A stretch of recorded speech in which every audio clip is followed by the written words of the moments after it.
பிரச்சனை மேடம், உடனே கிளாஸுக்கு வாங்கன்னு ப்ரொஃபஸரை கூட்டிட்டு வந்துட்டு லாஸ்ட்ல ஒரு அல்டிமேட்டான ட்விஸ்ட் வச்சிருக்காங்க பாருங்க.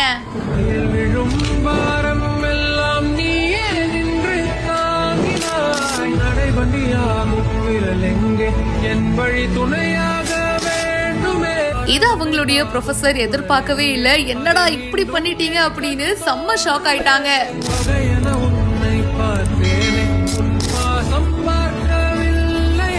இந்த ஸ்கூல் காலேஜ் லைஃபை இன்னும் அழகாக்குறது அங்க கிடைக்கிற டீச்சரும் ப்ரொஃபஸரும் தான். அண்ட் அந்த மாதிரி இவங்க காலேஜ்ல இவங்களுடைய மேம் வந்து எல்லாருக்குமே ஃபேவரட் போல. காலேஜ் முடிஞ்சு இவங்க கிளம்ப போறாங்க. பட் இருந்தாலும் மேம ரொம்ப மிஸ் பண்ணுவாங்க இல்லையா? சோ அவங்களுக்கு சர்ப்ரைஸ் கொடுக்கணும் அப்படின்னு மேம் உடனே கிளாஸுக்கு வாங்க, ஏதோ ஒரு பெரிய பிரச்சனை அப்படின்னு சொல்லி சில ஸ்டூடெண்ட்ஸ் வந்து கூட்டிட்டு வராங்க. வந்து பார்த்தா ஒண்ணுமே அங்க நடக்கலங்க.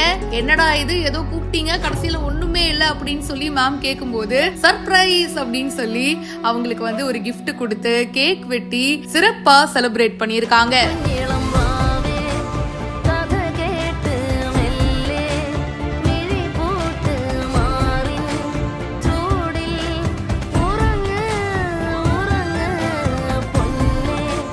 காலேஜ் லைஃப் வேற முடிய போது, நீங்க எங்களுக்கு வெறும் ப்ரொஃபசர் கிடையாது, அதுக்கும் மேல நீங்க எங்களோட ஃபேமிலி மாதிரி அப்படின்னு சொல்லிட்டு இந்த ஸ்பெஷலான ஒரு கிஃப்ட கொடுத்து அவங்கள அசத்தி இருக்காங்க. போட்டோ ஃப்ரேம் கொடுத்திருக்காங்க, கேக் வெட்டி இருக்காங்க, பாப்பர்ஸ் எல்லாம் வெடிச்சு சிறப்பா வந்து செலிப்ரேட் பண்ணிருக்காங்க. அந்த மேமுக்கு ஒரு குழந்தை மனசுன்னு வீடியோ பார்க்கும் போதே தெரியுதுங்க. அவங்களுடைய ஒவ்வொரு எக்ஸ்பிரஷனும் பார்க்கணுமே, அவ்வளவு கியூட்டா இருக்கு. இந்த வீடியோவை சைமன் விக்கி அப்படின்றவரு ஷேர் பண்ணிருக்காரு.